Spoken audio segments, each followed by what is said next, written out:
Welcome back to the Primal Professor. You're thinking about starting a ketogenic diet. Great decision. But before you jump in, let's make sure you do it right so that you feel amazing, you burn fat, and you don't quit. You stick with it. Most people quit keto way too soon, and it's not because ketogenic diet doesn't work. It works great. What happens is they weren't prepared to get started. But that won't be you, because in today's video, I'm going to walk you through the 10 most important things that you need to do before you start keto. Plus, I'll reveal the top beginner keto mistakes at the end of this video. Trust me, avoiding these mistakes will save you a ton of frustration.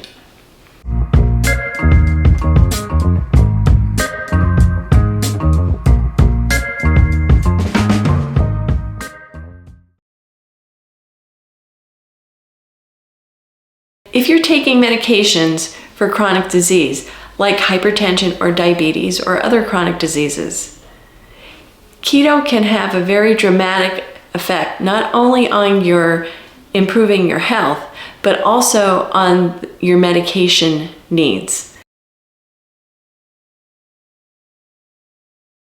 Most people have no idea how many carbohydrates they eat in a day. So make sure a few days ahead of time you get one of the apps like Chronometer, MyFitnessPal, or Carb Manager and track your number of carbs that you eat daily. Do it over a couple days so you have an average. So if you're eating 200 to 300 grams of carbs a day, what you want to do is reduce your carb intake between 100 and 150 grams of carbs for the first couple days or week. Okay, so that's going to help you adjust. Then you could go below 100, 50 to 100 grams of carbs. And then if you're feeling okay, then go below 50. Ideally, you want to get to 20 or under 30 grams of carbs per day for the ketogenic diet. And by doing this, you'll avoid the keto flu.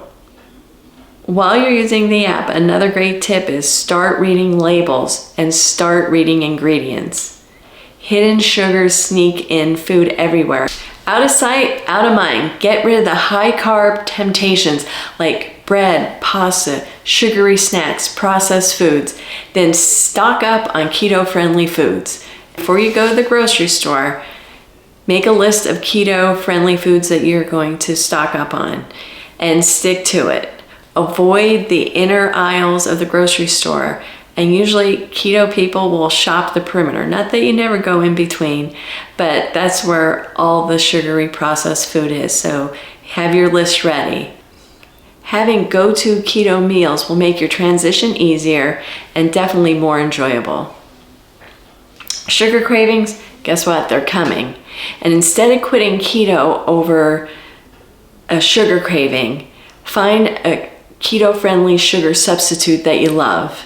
Best sugar substitutes for a ketogenic diet are stevia, monk fruit, allulose, and erythritol. See which one works best for you. But beware, because there's sorbitol and maltitol and maltodextrin sometimes in these keto-friendly products, and they're the ones that spike your blood sugar, which will cause your insulin to go up. Feeling tired, achy, and weak the first few days? Well, that's the keto flu. So if you're feeling like this, no worries. When you go that on your grocery haul, I want you to get you can get in a box in the store, some bone broth. If you get Kettle and Fire, that's just very high quality bone broth. Heat it up. It has all these great nutrients and micronutrients, and you can add extra salt to it, and that will help the keto flu.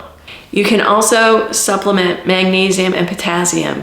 There are keto-friendly electrolytes like Element out there, LMNT. You can get packets, or you can get almost like canned seltzer drinks. LMNT. I'll put my link in the description if you want to go to their website and check out their electrolytes. Try to start keto on a low stress week. Do it when you know you don't have a lot on your plate without the extra pressure, trying to do it if you're away from home. So look for a low stress week to start the diet. Increase your salt. Keto is a diuretic, and what does that mean? It means your body begins to flush out all the sodium fast. As insulin goes down, then the kidneys are allowed to get, insulin tells the body to store sodium. And when you lower carbs, you lower insulin, and then the sodium gets released. So to do that, the kidneys have to release all the other water that goes with it. For every gram of carbs you eat, you restore 3 grams of water. So all that water weight's gonna come off really fast. That low sodium then is what causes the fatigue, the brain fog, and the headaches. So if you're feeling those symptoms, salt. Salt, salt, salt. I never had salt, never ate a lot of salt. Well, I ate salt in processed food, but I never salted my food before. So just add more salt, don't be afraid. You wanna make sure you have keto approved snacks around. So you can have hard-boiled eggs, cheese, nuts. Just be careful of the nuts and make sure they're not roasted in the bad seed oil. So check out my video on bad fats, good fats. It talks all about that. You can also make fat bombs. I made them once or twice in the beginning when I was transitioning from the standard American diet to the ketogenic diet, and they help. You can make chocolate flavored ones or peanut butter. They help to, when you take that in, they help to kill cravings really fast.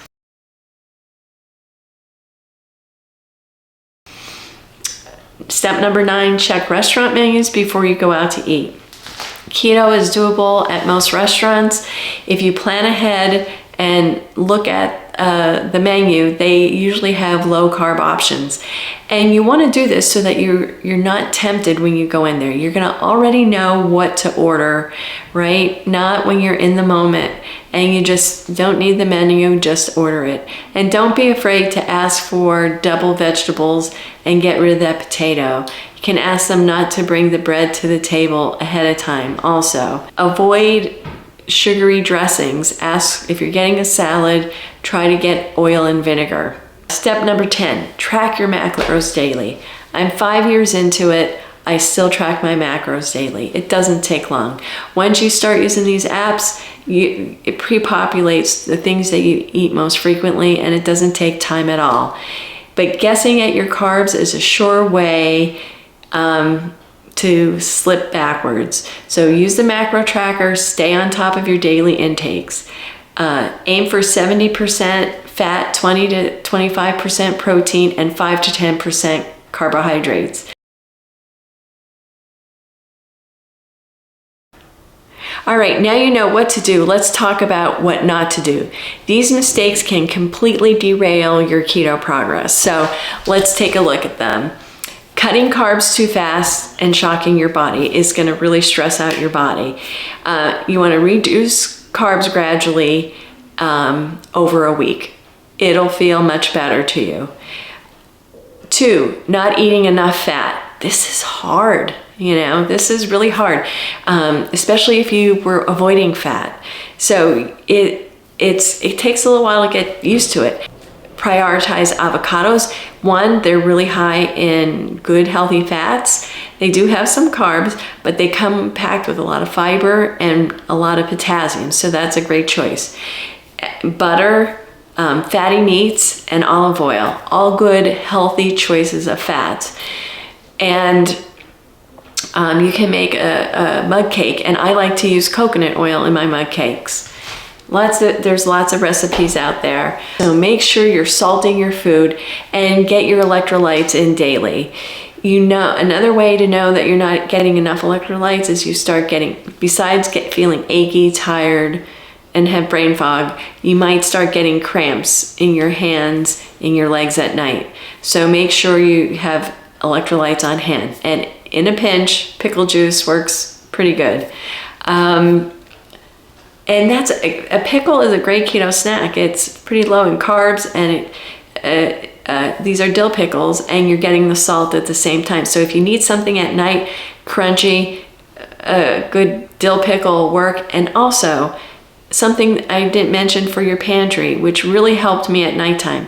If you told me I was going to eat pork rinds, I would have said, you're crazy. I would have never touched a pork rind because I was low fat. My favorite brand is Epic, and I like the salt and pepper pork rinds. You can use them to make a sour cream dip. Sour cream is fair game. Put a little onion powder in it and salt and pepper or whatever you want to do, just no sugar. And you can use it as a vehicle to dip, or you can make guacamole and use the pork rind as that, but it gives you the crunch and it gives you the salt. And I ate a lot of them, and it's great macros, protein and fat. Okay, you don't have to do anything else to them but eat them. But Epic is my favorite brand. Focusing too much on the scale. I want you to go back and think of your why at this moment when the scale's not moving. Why did you go on? Maybe it is to lose weight, but were there other things? Were you in pain?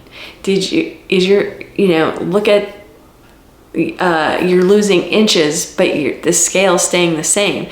But if you're losing inches, that means your body composition is changing, right?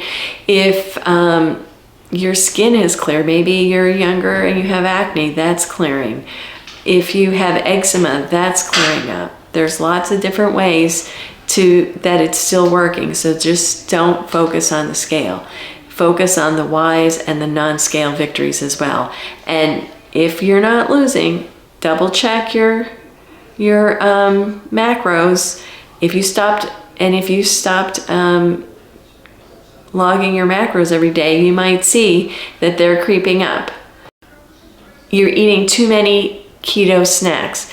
The keto snacks are going to have a lot of sugar alcohols in, and yes, they're okay, but you're really increasing the net carbs. So just kind of, if you can stick to whole foods, it's better. Every once in a while have a treat, but you'll have better results if you track total carbs and be careful of too many net carbs, too many processed keto snacks, and make sure they don't have those bad sugars in.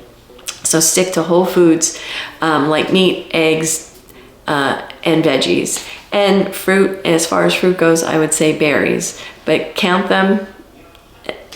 total carbs. So make sure you're drinking enough water along with electrolytes, and then quitting too soon. Start, and let's just make that commitment together. Put it down in the comments. I want to know that you're committing to at least 30 days. You're not going to fall off during the keto flu. You're going to do the things I told you about to avoid the keto flu, and you're going to stick with it for 30 days. Tell me today in the comments that you're going to do it, and then come back in 30 days and let me know that you did it, and comment again. I want to hear. And if this information was helpful, please consider hitting that like button, the notification button, and subscribing. It's a new channel and I'm trying to get off the ground. Thank you. I hope this was very helpful to you.